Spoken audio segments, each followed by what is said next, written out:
एक राजा था, उसका राज्य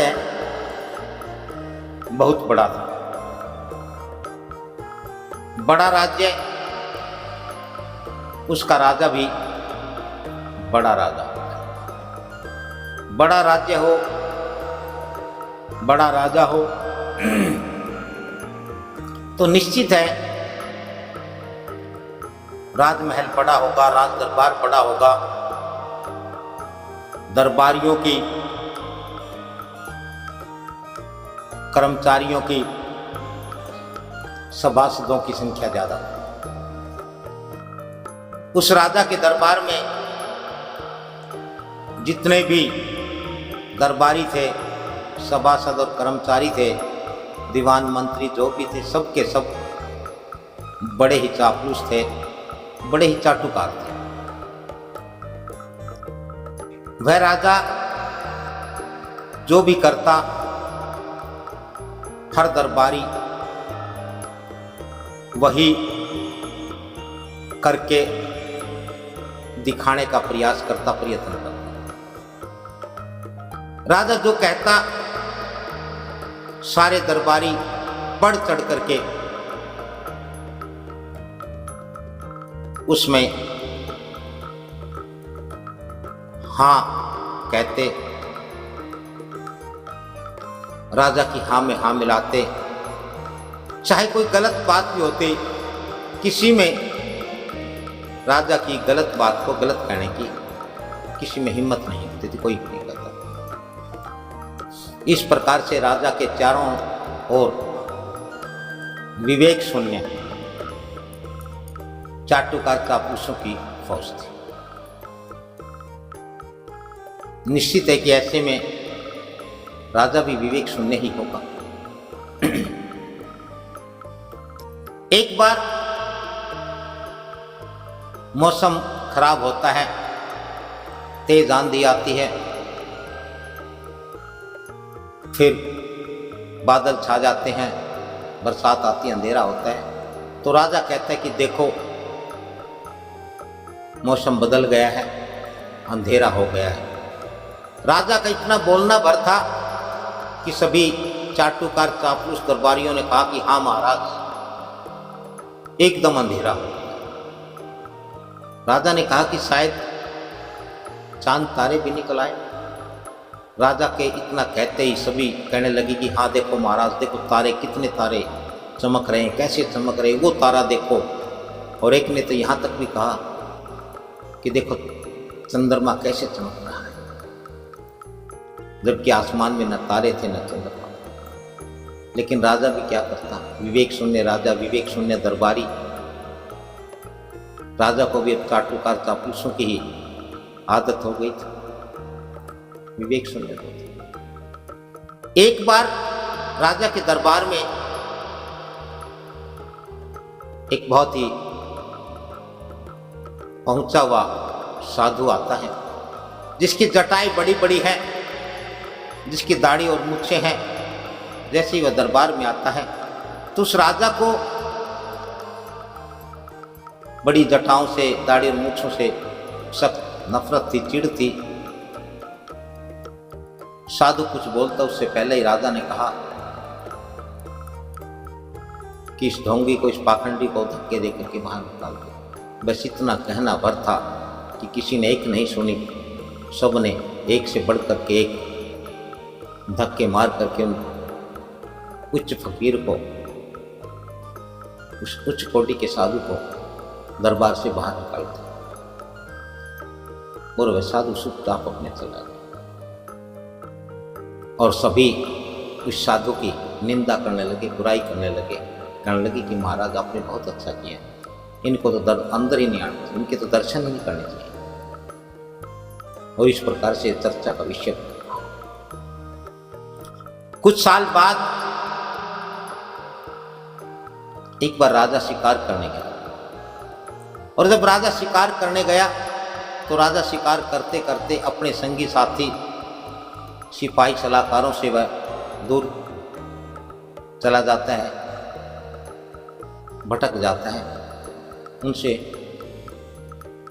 खो जाता है। वे राजा को ढूंढ रहे, राजा उन्हें ढूंढ रहा है, लेकिन कुछ नहीं मिलता। वही मौसम खराब होता है। राजा बड़ा व्याकुल है, बड़ा परेशान है। लगातार घूमते रहने के कारण थका हुआ है। थकान, भूख और प्यास से बड़े ही परेशान है।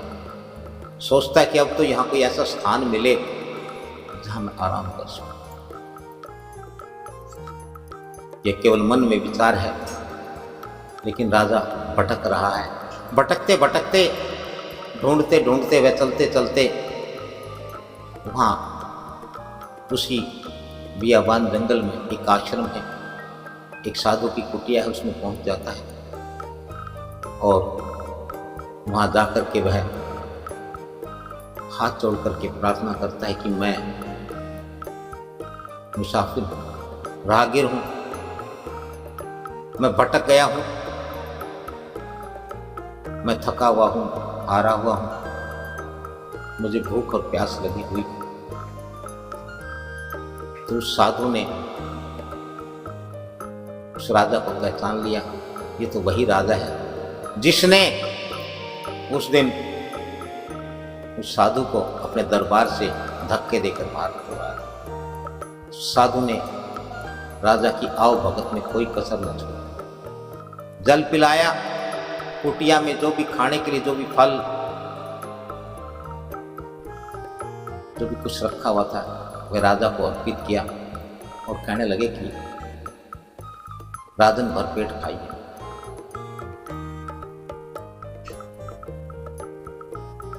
राजा ने कहा कि हाँ, मैं एक राजा हूं और मैं भटक गया हूं, मैं शिकार के लिए आया। साधु कहने लगा कि राजन, मैं भी राजा था,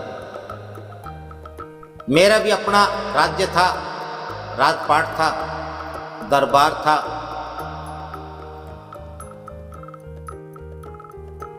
कुटुंब परिवार था, सब कुछ था, लेकिन सब चापलूस और काटुकार थे, सभी विवेक शून्य थे। जब मुझे इस बात का बोध हुआ यहां बिना स्वार्थ के, बिना लालच के, बिना मतलब के कोई किसी का नहीं है, तो उस दिन मैंने सब छोड़ दिया, त्याग दिया और मैं छोड़ करके यहाँ चला आया। और उस दिन से मैं बेहद प्रसन्न हूँ, मैं बड़ा खुश हूँ। अब मेरे लिए मान और अपमान कोई मायने नहीं रखता। कोई राजा भी यदि अपने दरबार में मेरा अपमान कर दे तो मुझे अपमान नहीं लगता, मुझे तो उसकी विवेक शून्यता ही नजर आती। जब साधु ने ये बात कही तो राजा को एहसास हुआ, राजा को याद आया कि ये तो वही साधु है जिसे मैंने धक्के देकर के निकलवाया था। राजा ने तुरंत साधु के चरण पकड़ लिए और कहने लगा, महाराज आप ठीक कहते हैं, मैं विवेक शून्य हूं और मैं विवेक शून्य दरबारियों से, कारोबारियों से, परिवारवादियों से घिरा हुआ। सभी बिना सोचे, बिना समझे मेरी हाँ में हाँ मिलाते हैं, सभी बस मेरी जय जयकार करते हैं। आज मुझे एहसास हो रहा है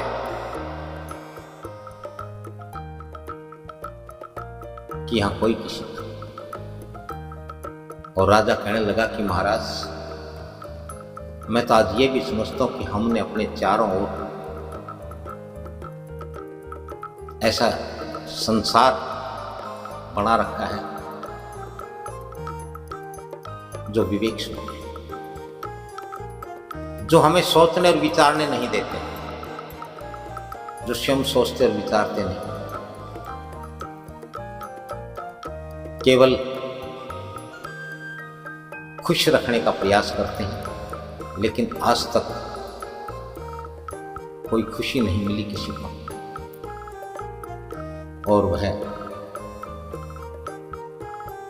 उस फकीर की और अन्य अनेक शिक्षाप्रद कही हुई बातें, उनके वचनों को धारण करने के बाद साधु के चरणों में दंडवत करता हुआ कहता है, आज आपने मेरी आंखें खोल दी हैं, मुझे सत्य का बोध हो गया है और मुझे इस बात का विवेक हो गया है कि हम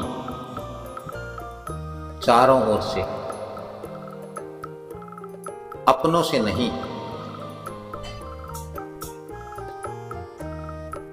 चापलूस, चाटुकार, स्वार्थी और लालची लोगों से घिरे हुए हैं। तुच्छ लालच के कारण वे अपना जीवन तो बर्बाद करते ही हैं, हमारा भी करते हैं। इसमें दोष किसी का नहीं, प्रत्येक का अपना दोष है।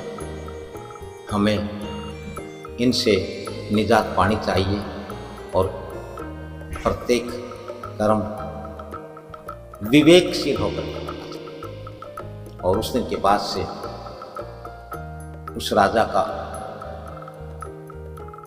जीवन बदल गया।